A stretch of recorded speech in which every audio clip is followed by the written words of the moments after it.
Okay, next problem बघा. 5 gram ice at 0 degree Celsius is mixed with 5 gram of steam at 100 degree Celsius. Okay, what is the final temperature. हा थोडासा conceptual question आहे. इथं ice आहे at 0 degree Celsius आणि इकडं कुठंतरी steam आहे ॲट 100 डिग्री सेल्सिअस. ओके, आणि दोघांचं मास सेम आहे. This is also 5 gram, this is also 5 gram. मग ह्याच्यामध्ये माइलस्टोन्स काय काय आहेत. जर ही जर्नी मला कव्हर करायची असेल समजा कंप्लीट, तर पहिल्यांदा जर मला आईसकडून स्टीमकडे जायचं असेल तर पहिल्यांदा 0 डिग्री सेल्सिअस वॉटरमध्ये कन्वर्ट व्हायला पाहिजे. स्टीमकडून इकडे यायचं असेल तर 100 डिग्री सेल्सिअस वॉटरमध्ये कन्वर्ट व्हायला पाहिजे आणि मध्ये कुठंतरी. मग जर समजा एवढी स्टीम आईससोबत मिक्स केली तर काय काय होऊ शकतं. तुमचे फायनल टेम्परेचर इथं पण येऊ शकतं, कदाचित इथं पण येऊ शकतं किंवा कदाचित इथं पण येऊ शकतं. मी अज्युम करतो की इथं कुठंतरी येईल. ओके, मी अज्युम करतो की इथं कुठंतरी येईल. इथं नाही आलं तर मग बघूया. So this is my assumption. मग असं जर अजम्पशन मला करायचं असेल तर काय काय व्हायला पाहिजे बघा. जेवढी हीट स्टीम देणार आहे, ही समजा स्टीम असेल, जेवढी हीट स्टीम देणार आहे तेवढी हीट आईसने घेतली पाहिजे. मग स्टीमचं टेम्परेचर 100 डिग्री सेल्सिअसपासून ते सगळं वॉटरमध्ये कन्वर्ट झालं पाहिजे. त्यानंतर ते टेम्परेचर टीपर्यंत आलं पाहिजे 100 डिग्री सेल्सिअसपासून. आणि आईस जो आहे तो 0 डिग्री सेल्सिअसपासून पूर्णच्या पूर्ण वॉटरमध्ये कन्वर्ट झाला पाहिजे आणि त्यानंतर तो टीपर्यंत आला पाहिजे. तर आपण म्हणतो ते काय, इक्विलिब्रियममध्ये पोचले ते. मग त्यासाठी बघा, इथून इथं जाण्यासाठी जेवढी हीट लागली तेवढीच कुणी दिली आहे, स्टीमनं दिली आहे इकडून इथे येण्यासाठी. ठीक आहे. मग आता चेक करा, ही हीट जर मला काढायची असेल, याला मी Q1 म्हणतो आणि ह्या हीटला काय म्हणतो, Q2 म्हणतो. हे दोन्ही इक्वल पाहिजेत कारण दुसरीकडे कुठं हीट लॉस होऊ शकत नाही. ओके,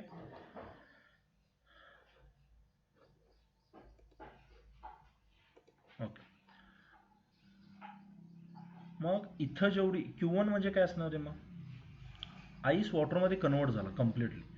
5 ग्राम आईस इंटू 80 कॅलरी पर ग्राम एवढी हीट इथून इथं कन्वर्ट होण्यासाठी गेली. प्लस आता ते सगळं वॉटरमध्ये कन्वर्ट झाले. मास तर तेवढंच राहणार 5 ग्राम. ग्राम लिहित नाही मी. आता त्याची वॉटरमध्ये कन्वर्ट झाल्यामुळे त्याची स्पेसिफिक 1 असणार आणि टेम्परेचर 0 पासून टीपर्यंत म्हणजे change in temperature is T-0. Okay, ही एवढी हीट म्हणजे काय, Q1 आहे. आणि Q2 हीट जर तुम्ही बघितला तर स्टीम वॉटरमध्ये कन्वर्ट होण्यासाठी 5 gram, it should be 5 into 540 calories. कळते का, कारण स्टीमला वॉटरमध्ये कन्वर्ट होण्यासाठी लॅटेंट हीट किती आहे, 540 कॅलरीज आहे. आणि प्लस ही रिजेक्ट केलेली हीट आहे आणि वॉटर आता 100 डिग्री सेल्सिअसपासून 1 डिग्री सेल्सिअसपर्यंत रिड्यूस होणार. So 5 gram into 1 into 100 minus T. आता ह्याला जेव्हा आपण सोडवेन आणि ज्यावेळी टीची व्हॅल्यू आपल्याला काहीतरी मिळेल, ती व्हॅल्यू 0 डिग्री सेल्सिअस ते 100 डिग्री सेल्सिअसच्या मध्ये असली पाहिजे. हे आपलं अजम्पशन आहे बेसिक. बघा बोरी सोडून याला, try this. 5 into 80 is 400 plus 5t is equal to, हे किती असणार,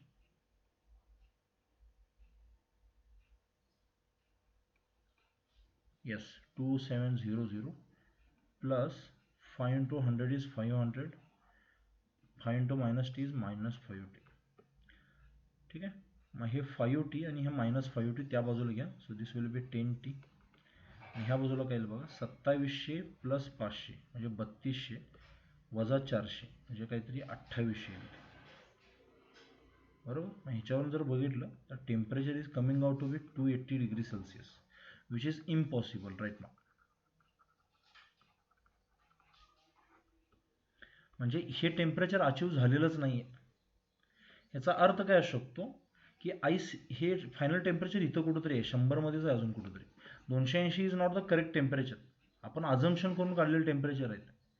त्यामुळं स्टीम अजून स्टीमच आहे आणि आईस कम्प्लिटली कशात कन्वर्ट झाला, वॉटर किंवा वॉटरमध्ये, ह्या एवढ्या पार्टमध्ये कुठंतरी असणार आहे. एकतर कम्प्लिटली वॉटरमध्ये कन्वर्ट झाला असणार आहे किंवा तो सुद्धा बॉईल होऊन होऊन स्टीम बनत असणार आहे. आता anything is possible. So just have a look at this. तर असे तुम्हाला क्वेश्चन येऊ शकतात त्याचे, समजते. सोपा क्वेश्चन आहे हा आणि कॅल्क्युलेशन याचे एवढेच लेंदी असतात. ठीक आहे, म्हणजे ह्याला काही शॉर्टकट वेगळा असं काही शॉर्टकट नाही आहे. असं जर्नी घेऊन वगैरे सोडवावं लागतं त्याला. Okay,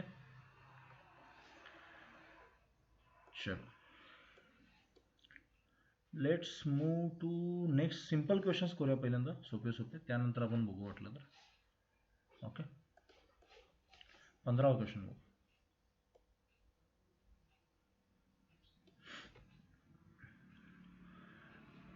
ten gram of ice cube at 0 degree Celsius are released in a tumbler.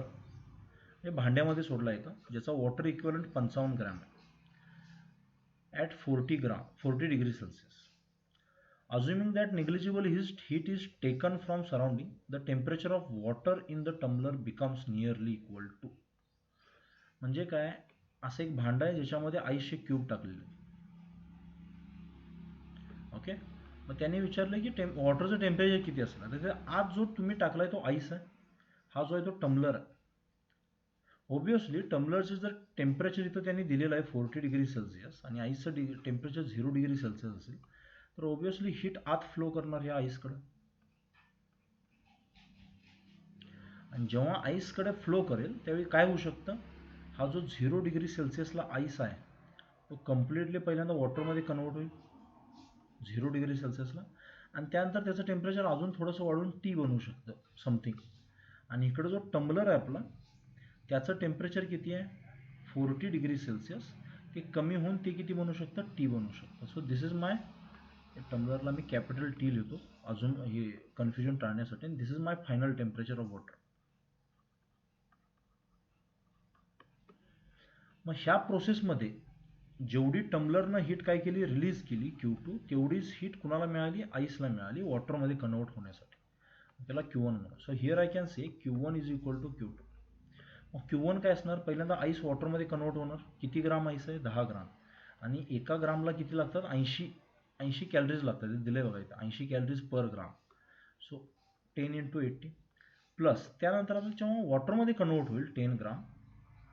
Okay, 10 gram ice जेव्हा वॉटरमध्ये कन्वर्ट होईल त्याची स्पेसिफिक 1 असणार इंटू फायनल टेम्परेचर टी आहे, इनिशियल तिथं 0 डिग्री सेल्सिअस होतं. So it is T minus 0. Okay, ही माझी Q1 heat झाली, इज इक्वल टू आता Q2 हीट कुणाची असणार आहे टम्बलरची. ओके, मग Q2 हीटला फक्त टेम्परेचर चेंज झाल्यामुळे आपण काय लिहू शकतो ms delta T. ms delta T. मग इथं डेल्टा टी आपल्याला माहिती आहे, it is what 40 minus T. पण ms जो आहे तो त्यांनी दिलेला नाही. मी तुम्हाला सांगितलं होतं ह्याच्याऐवजी आपण वॉटर इक्वलंट यूज करू शकतो डायरेक्टली, आणि तो किती दिला त्यांनी 55 ग्राम दिलेला. डायरेक्टली वापरू शकतो तुम्ही. So it is 55 into change in temperature is what 40 minus T. ह्याला सोडवा तुम्ही, काय येतं बघायचं आन्सर. हे 800 येईल plus this will be 10t is equal to हे 55 × 40 हे 2000 आणि 2200 येस 2200 मायनस 55t.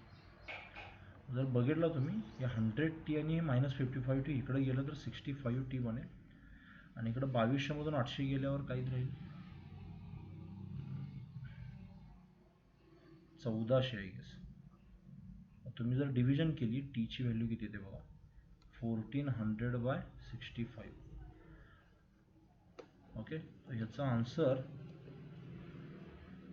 65च्या डबल असतं 13, म्हणजे 20च्या वर काहीतरी असणार आहे ऑब्विसली, पण एवढं पण 31 वगैरे नसणार. So answer is B. Okay, if you multiply it 65 with 22 you will get, I think 1400 you will get, I guess. Let's check it. Approximately I am saying the answer is 22 degrees Celsius.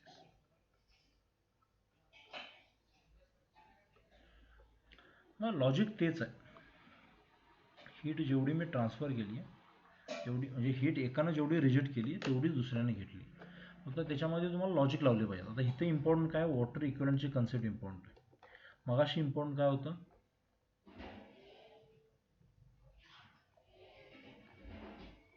Heat कॅपॅसिटीची. म्हणजे heat कॅपॅसिटीनं water equivalent जवळपास सेमच आहेत. ठीक आहे, त्याला फक्त delta टीनं multiply करावं लागतं, दॅट्स ऑल. सिम्पली तुम्ही म्हणू शकता water equivalent of a body is the heat capacity of that body, बस. ठीक आहे, एक सेकंड, व्हिडिओ समोर आहे. चलो अजून एक करूया.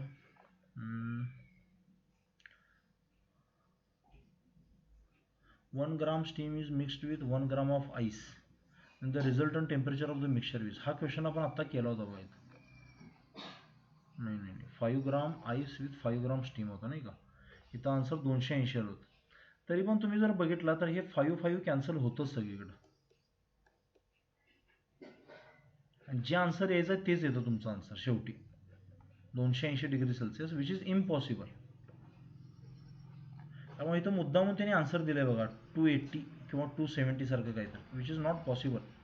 अरे स्टीममध्ये आईस मिक्स केल्यावर त्याचं 100 डिग्री सेल्सिअसचं कसं होणार आहे 270 degree Celsius.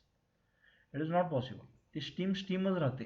100 degree Celsius answer येतं, जसं आपण इथं बघितलं होतं मगाशी. ओके, 100 डिग्री सेल्सिअसच आन्सर येतं, हे फक्त लक्षात ठेवा.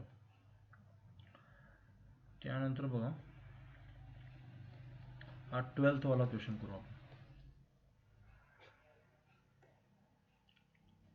ओके, लक्षात ठेवा. Steam at 100 degree Celsius is passed through 20 gram of water at 10 degree Celsius. Okay, when the water acquires a temperature of 80 degree Celsius, the mass of water present will be. चांगला question आहे. Steam आहे ती ice वरून pass केली, म्हणजे मिक्सचरचा problem आहे simply. This is a problem of mixture. आणि नाही, आईसवरून नाही केलेली, वॉटर. अरे हा तर अजून सोपा झाला क्वेश्चन. ती वॉटरवरून पाठवली. वॉटरचं टेम्परेचर दिलं 10 डिग्री सेल्सिअस. गुड. ओके, हां. मग तुम्ही जेव्हा स्टीमचं टेम्परेचर आता 100 डिग्री सेल्सिअस आहे, तुम्ही जेव्हा ते पाठवाल तिथं, ओके, 20 ग्राम वॉटरमध्ये, त्यावेळी ऑब्विसली वॉटरचं टेम्परेचर वाढेल आणि स्टीमचं टेम्परेचर कमी होईल. असं पण होऊ शकतं की थोडीशी स्टीम वॉटरमध्ये कन्वर्ट होईल किंवा वॉटर स्टीममध्ये कन्वर्ट होईल. Anything is possible. आपण काहीतरी अजून करून मग सोडूया. आन्सर सेम आला तर करेक्ट आहे. ठीक आहे. So water of the mass of the water present. चल ठीक आहे, लक्ष द्या. स्टीमचं मास दिलंय का रे, नाही दिलेलं. ठीक आहे, एनिवेज इथं समजा वॉटर दिलं, वॉटरचं टेम्परेचर आहे 10 डिग्री सेल्सिअस. त्याच्यामध्ये काय मिक्स केलं आहे, स्टीम मिक्स केली आहे. स्टीमचं टेम्परेचर आहे 100 डिग्री सेल्सिअस. ओके, आणि ही मध्ये कनेक्टिंग लाईन ड्रॉ केली आहे मी. आता वॉटरला स्टीम जर बनायचं असेल फॉर एक्झाम्पल, तर त्याला वॉटर 100 डिग्री सेल्सिअसमधून पास व्हावं लागणार आहे. ओके, मग मी काय करतो, फायनल टेम्परेचर जे आहे ते इथं पकडतो कुठेतरी, अज्युम करतो मी. हे प्रॅक्टिसनं जमतो तुम्हाला असं पकडायला, कारण त्यांनी विचारलंय फायनल टेम्परेचर ऑफ वॉटर म्हटलं, आम्ही हे पकडतो. जरी चुकीचं असेल तर नंतर बघितलं जाईल, काय प्रॉब्लेम नाही. ओके, अरे थांबा एक मिनिट, ह्यांनी हे पण दिलेलं आहे किती टेम्परेचर फायनल झालेलं आहे, 80 डिग्री सेल्सिअस. तर टेम्परेचर पण दिलेलं आहे, it is 80 degree Celsius. Final temperature is already given. Okay, final temperature is already given. मग वॉटरनं किती लूज केली हीट, तेवढी स्टीमनं, किंवा स्टीमनं केवढी हीट लूज केली तेवढीच वॉटरनं ॲक्वायर केली असेल ना. मग चला पहिल्यांदा वॉटरनं किती ॲक्वायर केली ते बघूया हीट. सो दिस विल बी, त्याचा मास किती आहे 20 ग्राम वॉटर, याची स्पेसिफिक 1 असते, आणि त्याचं चेंज इन टेम्परेचर 80 - 10 म्हणजे 70. तर किती हीट दिली रे, म्हणजे किती हीट घेतली वॉटरनं, तरी 1400 कॅलरी. आणि एवढीच हीट ह्या स्टीमनं दिली असेल की नाही खाली येताना, म्हणजे टेम्परेचर त्याचं कमी होतं. तर स्टीमचं मास मला माहीत नाही आहे समजा. I don't know what is the mass of this steam, कारण ते दिलेलं नाही आहे. पण एवढं माहिती आहे ती कम्प्लिटली पहिल्यांदा कशात कन्वर्ट होणार, वॉटरमध्ये, आणि त्यानंतर तिचं टेम्परेचर कमी होणार. सो दिस Q2 heat, याला Q2 म्हणतो आणि ही Q1 होती. Q2 heat can be written as which is given by the steam while converting it into water. It will be m into, आता इथं वॉटरमध्ये कन्वर्ट होताना याला लॅटेंट हीट वापरायला लागेल आणि ती किती आहे 540 प्लस आता ते अजून कमी होणार आहे, 100 कडून 80 वर येणार आहे, म्हणजे 20 डिग्री सेल्सिअसनं कमी होणार आहे. म्हणजे एवढी हीट त्यानं काय केली, रिजेक्ट केली. सो एम कॉमन घेऊ शकता, 540 आणि 20 560 म्हणू शकता, 560 एम. मग हे दोन्ही काय आहेत, Q1 आणि Q2 इक्वल आहेत ना, कारण ह्याने एवढी रिजेक्ट केली म्हणून तर याने एवढी घेतली. मग जर दोघांना इक्वेट केलं तुम्ही, 560 एम इज इक्वल टू 1400, तर इथं तुम्हाला एमची व्हॅल्यू मिळेल बघा, 1400 डिवायडेड बाय 560, हे 0 0 कॅन्सल होऊन जाईल. 14 दुनी 14 एके 14, 14 चौक 56. सो हे 2.5 ग्राम येतं बघा, एवढी स्टीम आहे सध्या, आणि ती सगळी वॉटरमध्ये कन्वर्ट झाली. ऑलरेडी वॉटर किती होतं रे, ऑलरेडी वॉटर 20 ग्राम होतं, त्याच्यामध्ये आता 2.5 ग्राम ॲड झालं, म्हणजे टोटल किती झालं, 22.5 ग्राम एवढं वॉटर आहे तिथं. What will be the answer, D will be the answer. Okay, I guess तुम्हाला हे समजायला लागले थोडंसं. इथं पण तीच कन्सेप्ट वापरली मी, जेवढी हीट वॉटरने घेतली ती कुणी दिली आहे, स्टीमनं दिली आहे.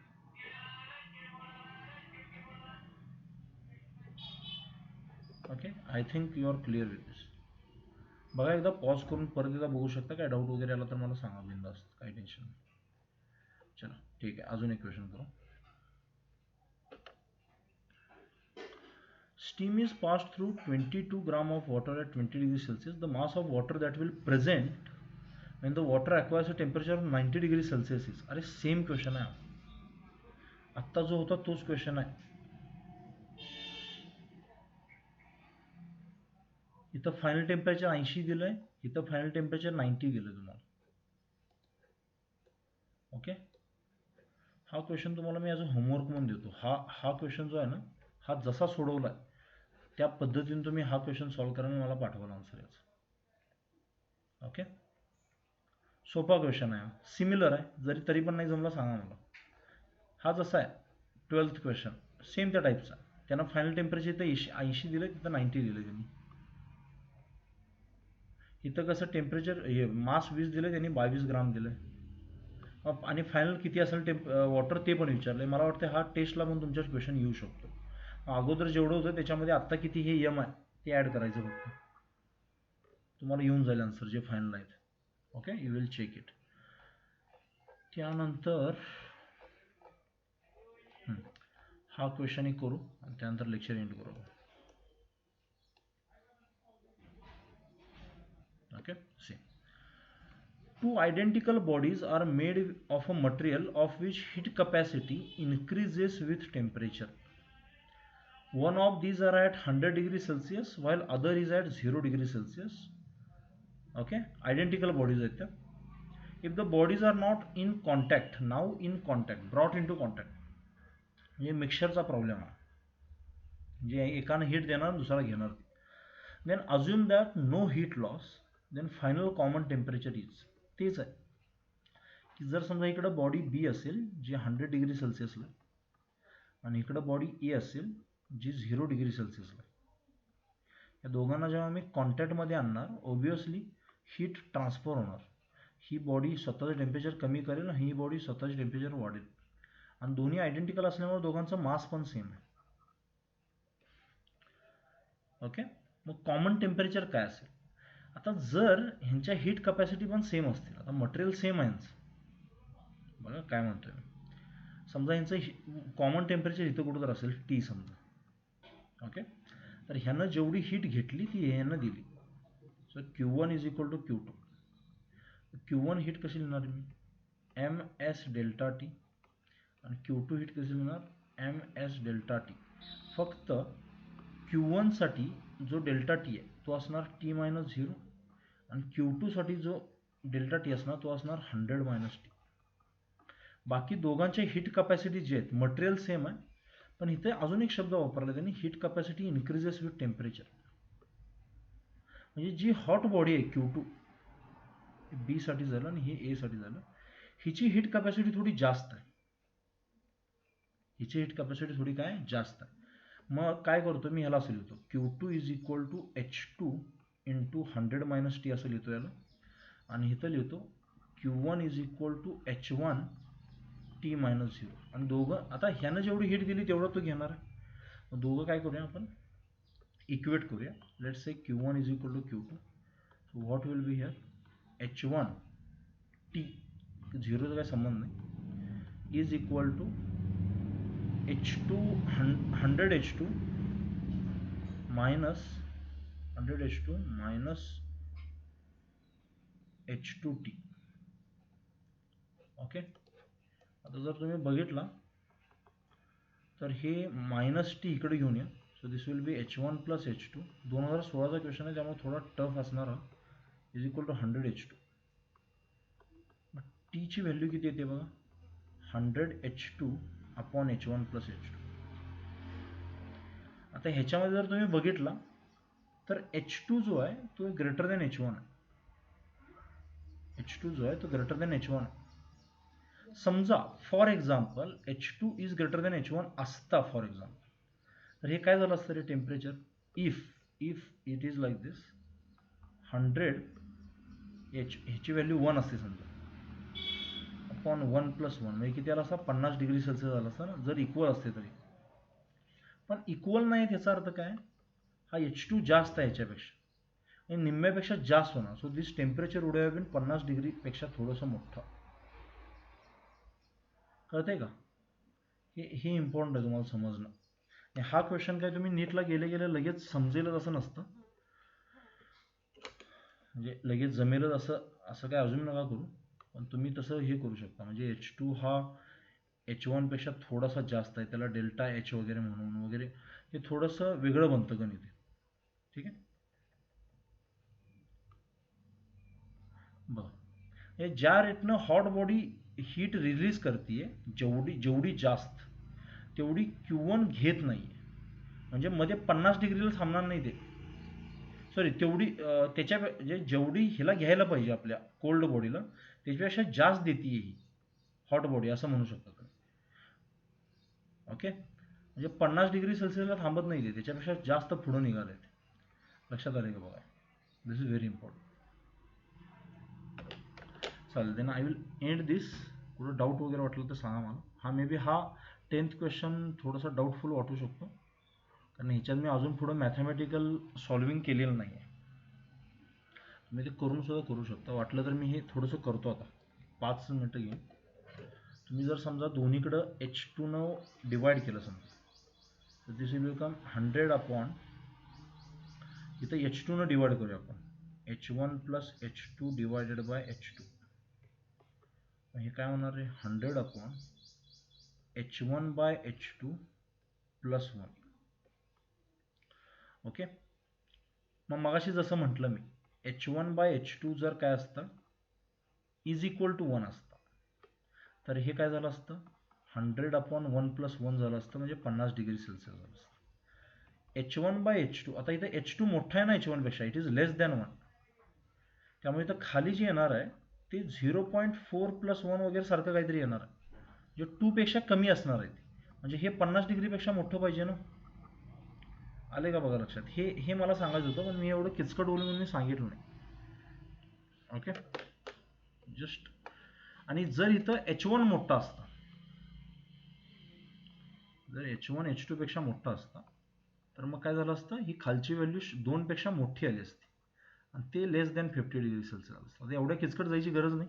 मगाचं एक्सप्लेनेशन तुम्हाला कळलं असेल तर हे करायची गरज नाही. ओके, चलो then, nice day, bye bye, take care.